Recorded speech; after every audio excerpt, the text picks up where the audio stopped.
in between that consultation and the consultation with a jaw surgeon, I researched it. And people were saying, this is not genetic. And I was like, that's crazy. Good morning, good afternoon, good evening, wherever you are in the world. Today I'm going to be speaking to Timothy, and he has written a book called The Beauty Potential, and he seems to have looked at people all over the world and how their bodies, faces are changing, what we're eating is changing, the bone structure, etc. But I will let him go into that. Thank you so much for joining No me. Timothy, worries. what got you to write this book, The Beauty Potential, in the first place? And when did it happen? Um, Yes.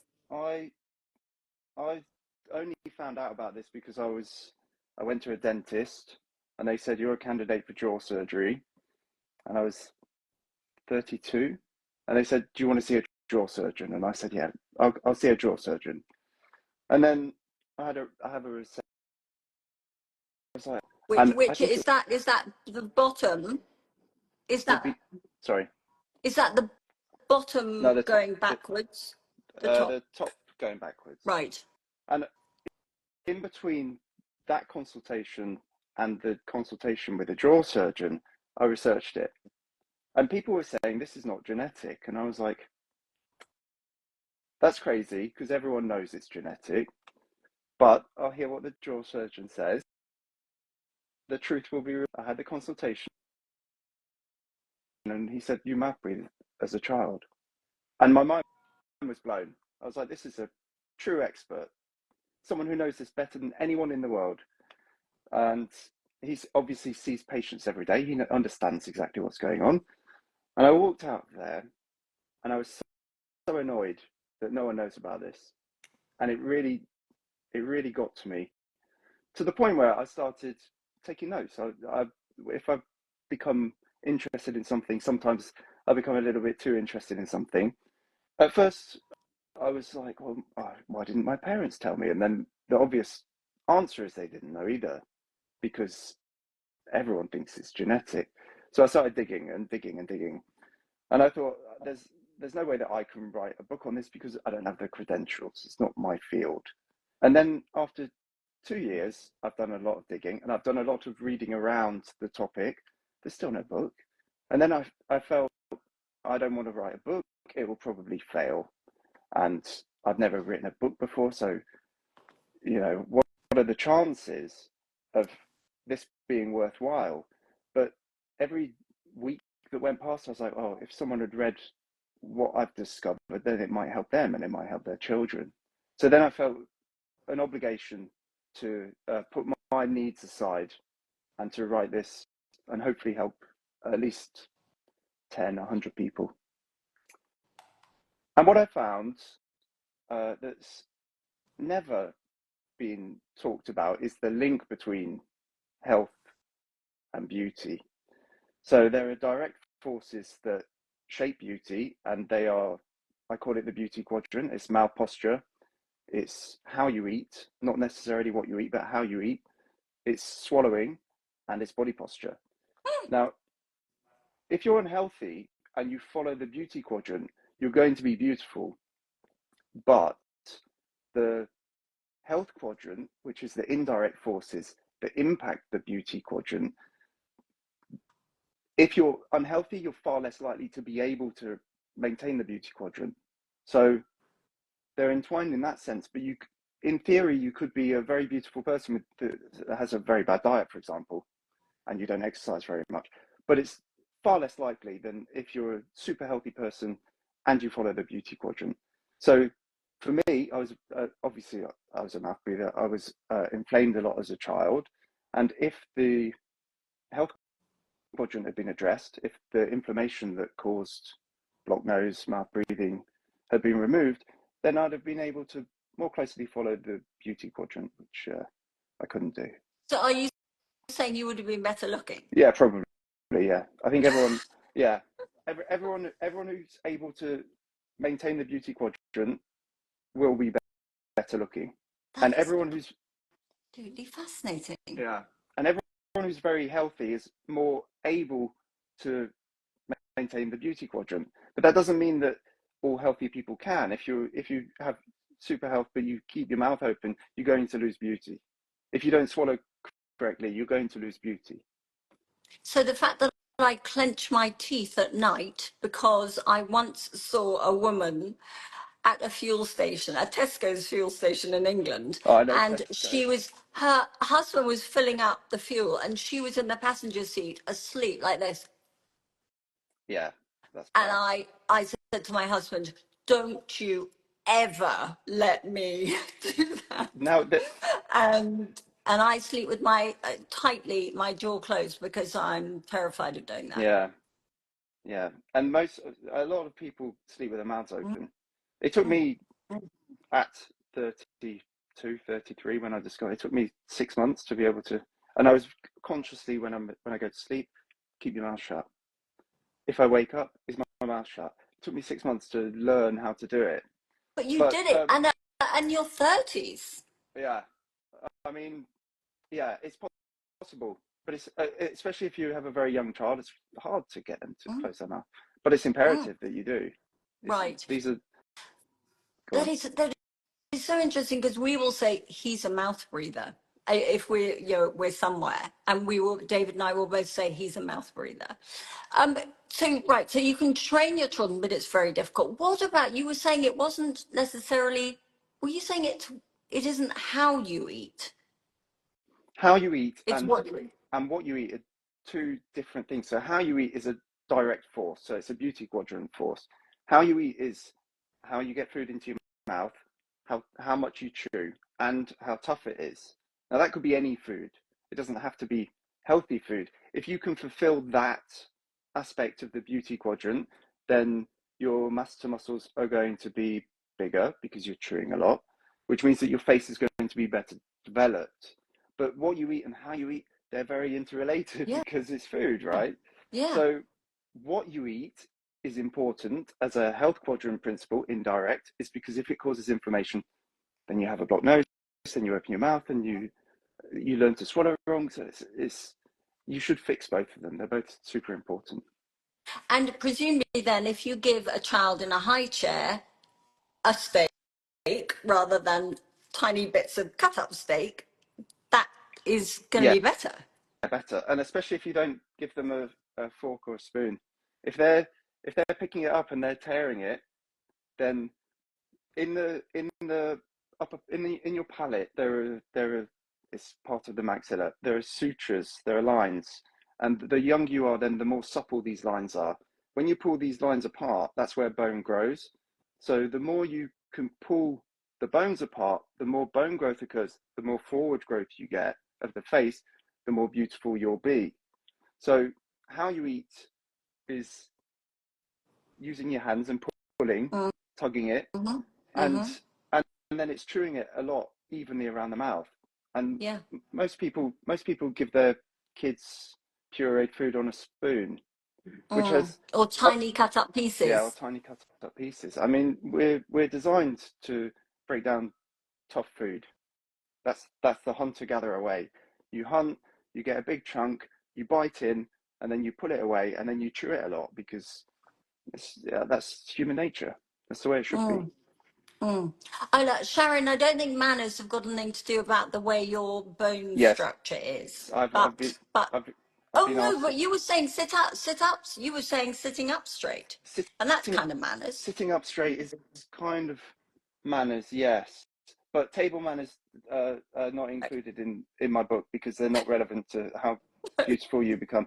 That's Good. up to parents to deal with. If you want your children to use knives and forks, then Yes. that's that's a decision. But my Yeah. daughter eats with her hands. Yeah. I mean, as long as they're learning.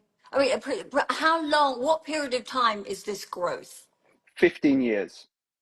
Oh my gosh, well, you can't eat with your hands for No, you 15 can't. years. No, you can't. But the the most impact is the first few years of life. Right. Um, but just it's not just tearing away food with your mouth posture. Is your tongue always in your palate? If it is, then it stops the collapse of this is your palate. It stops the collapse of it if your tongue's always there, pushing up. So there are certain factors that impact it. Tongue always being there, that will keep a wide dental arch. And then when you swallow, pressing hard against the palate, that will open it up a little bit. Eating like that, chewing a lot, and body posture is the least important, but a significant part. Do you know, as you were saying that, my tongue was in the roof of my mouth. Is that what you were Yes, saying? that's Yes. where it should rest. Yes. And it's something in modeling that or when you're having a photograph taken, that you're taught to do, because it Yeah, lifts this up. yeah. And that's the natural state that everybody should aim for whenever they're not talking or eating. How interesting. I Now I love can quantify it. that. I can quantify it in hours if you wish. Go It's a on. difference. You have two children. One does that for 130,000 hours in the first 15 years of life, and one does it never. There's going to be a huge difference between their facial development. A huge difference. Just that alone will make you way above average in terms of looks, way above the modern average in terms of looks.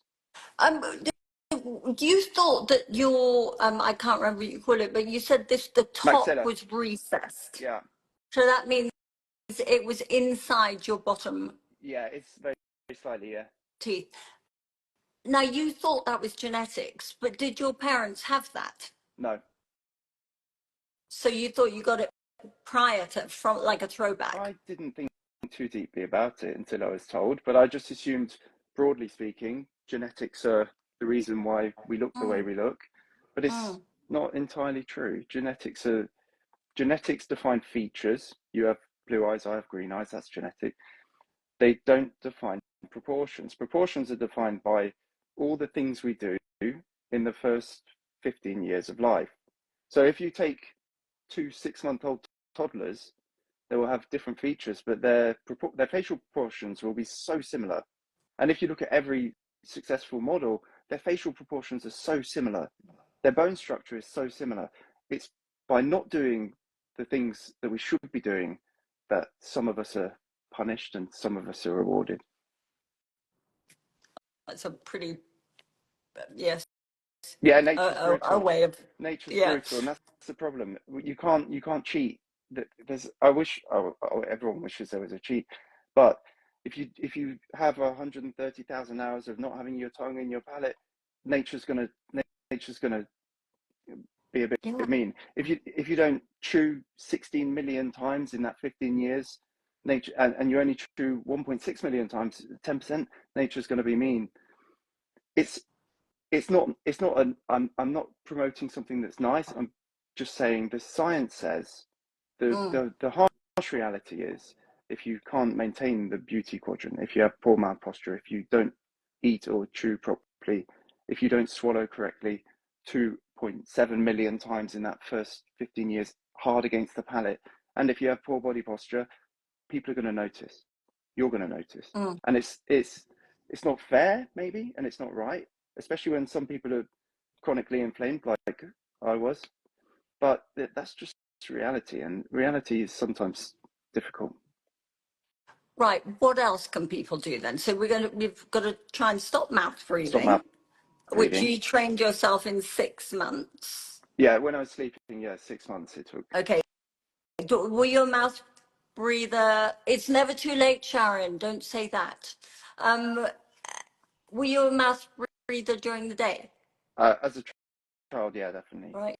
I remember at school. I, I mean, I remember at school, junior school. There was a tissue box in the front. I'd always have to go up and clear my nose. My nose was blocked. Now a lot oh, of that was because of the yes. food Oh, I my. ate. Oh, Because of the food. Sorry, the puppy needs no, to go out. no I'm so worries. sorry. It's like, oh, good. Would you mind? Thank you, thank you, thank you. So she's just 6 months, and Oh, she went to the door, so she has to be praised. Sorry, oh everybody, no. to interrupt. Does snoring? What's that question? Is snoring part of this? Yeah. No, probably not. Is So it? yeah, snoring and sleep apnea. So if your jaws don't develop forward enough, then your airway is, your airway shrinks. If your airway shrinks, you're more likely to snore and you're more likely to have sleep apnea. So if you imagine a wide airway and then you imagine there's a soft bit when you sleep, it closes, that can cause snoring, or at the extreme, it can cause sleep apnea. That soft bit, if you've got a wide airway, won't hit the other side. So it won't block the airway. But the smaller it is, the more likely that is to happen. If your jaws are so recessed that you have sleep apnea, there are no positives. In terms of looks, it's worse. In terms of your cognitive function, it's worse. You lose 15 IQ points if you chronically have sleep apnea. In terms of life expectancy, you can lose up to 20 years of your life. It's crazy. And That is crazy. that's by not doing these things, these expectations that nature has. It's by having an open mouth. It's by not eating enough tough food. It's by not swallowing correctly, having poor body posture. And no one talks about this stuff. No one talks about this, which is why the only reason I felt obligated to write this book, which I wasn't keen on doing, I just felt there's a blank spot in the library of human knowledge, and how is that possible? It's crazy. It is crazy. What about when you're asleep? Not me personally. When somebody sleeps and their jaw drops, do you know what I mean? It just physically just goes. Yeah, I mean that would mean that their mouth posture is not ideal, and Right. the science loosely suggests that resting mouth posture in sleep is more significant than when you're awake. I suppose if you grow more when you're asleep, then that makes sense. But yeah, the most fundamental thing is keep your mouth open, keep your mouth closed, and Right. tongue Okay. Gosh, on I palate. love that there's actually real, because I mean, what percentage of people have their mouth open are mouth breathers? Do you know? I don't know, but if I walk down a street, as soon Huge. yeah, a huge 95%, huge. And what percentage of people are not model pretty? Huge, about 95%, maybe more. So maybe, I mean, they correlate quite strongly. That is just. I mean, the fact that there are facts about it is so astonishing. Yeah, yeah, and yes, that was And annoying for me to discover these facts about it, because then I felt compelled. I have to now I've like, the beauty quadrant is all science backed. So if someone reads my book, you'll see it's not mainly the science, it's mainly how to implement these things. The first part of my book is how to implement it. But the fact that I found the science and then I found stories around the science, I realized, okay, this is important. So there was a guy called George Catlin who was he was a Philadelphian fellow, and he went to see the Native American tribes in the 1830s, and the difference between how the natives lived and their expectations of mouth posture, and how when he went home he saw everyone with open mouths. The difference was profound, and mothers used to rigidly and, I'll quote, and cruelly, if necessary, enforce, he called it nature's law, which was close your mouth. All children close their mouth, and the mothers will be as cruel as they have to be to enforce it. And all of the natives were far more beautiful than the people back home in 1830s Philadelphia to him. are you talking about Native Yeah, Americans? They have generally a beautiful square jaw, don't they? generally, yeah. But I actually did a video on this. If you look at Native American people who have been adopted by white families, then I showed a picture. The decline is, the way we live is so much more important than our genetic inheritance. That our environmental inheritance is so profoundly important, and most people neglect it. And we're relying on luck. We hope our child develops well, and we don't rely on luck when it comes to education, or when it comes to fitness. When it comes to the most important part of your identity, your face, we roll the dice, and the science, the specific science, suggests don't roll the dice. And no one's found a beauty gene or beauty gene. Scientists are looking. Obviously, they'll benefit hugely if they discovered that don't seem to be there. They But don't seem to even if exist. they did have that beauty gene, you're saying that they could lose it if they don't But use the yeah, hacks, the life that hacks. yeah. I mean, the expectations that are expected of us are mouth posture, how to eat, swallowing, and body posture. That's it. That's all. That's all I could. That's it. Well, I wish I had been able to say as a mother, you won't be beautiful if you do that. Yeah. However you But I want to. didn't know. I didn't know that things would change. No one. But luckily, my daughter's very beautiful. So luckily, I was lucky.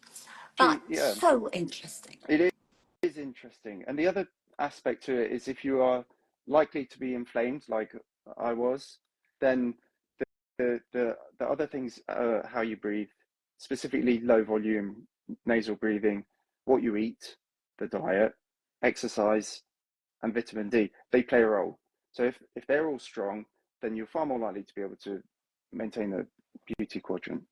So And health is super this is all in important. the book. It's all in the book. It's all in the first. Right. How to do all this is the first 57 pages of my book, and then afterwards I can tell stories about what this person saw then. And but people want how to advice, and I don't want to. I don't want to waste their time. If someone's a busy mum or a busy dad, they don't need to read 200 pages to get to the meat. So the meat's at the start, and then Yes. if they're intrigued by more, they can read more. And you did I know you did a post on a tribe Yeah, that where the bands around their necks. yeah. So the post was to signify how significant environmental factors are if you want to change if you want to change bones essentially. So if you um, if you wear those rings around your neck, everything's going to deform. There's not a nicer word for it. And it's the Mm. same with if you don't apply the proper pressures here, everything will deform. It's brutal, and I'm sorry that it is so brutal, but it's nature. But the fact that you're bringing it to light is just so good, and everybody needs this book. If you've got grandchildren or little children, it's in your hands basically as the parent, grandparent, to make sure that your children have the best outcome. Yeah, I mean, I wrote this because I wished that my parents would have this book. Mm. I thought if they had this, then no, you know. So hopefully it will help people, and hopefully it will help their children, and Yes. being avoiding sleep apnea, and being beautiful. They're such. Well, Yeah. thank you very, very much for Thank joining me. you so And much for inviting me. It's been a I pleasure. love it. I absolutely love it. And I'm excited to go and tell everybody about this. Thank you so Thank you. much. Have a great day. And you. Thank Thanks. you. Sorry I was late. Cheers. No Take care. problem. Bye. So English. Thank you. Bye.